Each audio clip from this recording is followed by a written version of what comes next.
So these past few months, I've gotten requests to make a lip syncing tutorial, so I'm finally doing it.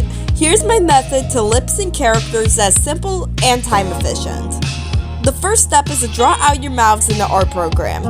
These are the shapes that you will need to make your character's mouths look natural. You can make them more realistic if you want. Just make sure they reflect the mouth positions made while talking.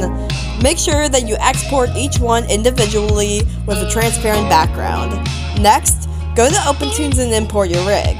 Basically, all you need to do now is listen to your audio and insert mouth symbols based on it. Just make sure to right-click the frame before you change mouth positions and set the key so that you can transform without it affecting the previous one.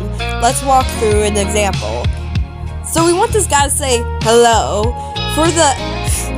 We're gonna use the image with the teeth closed.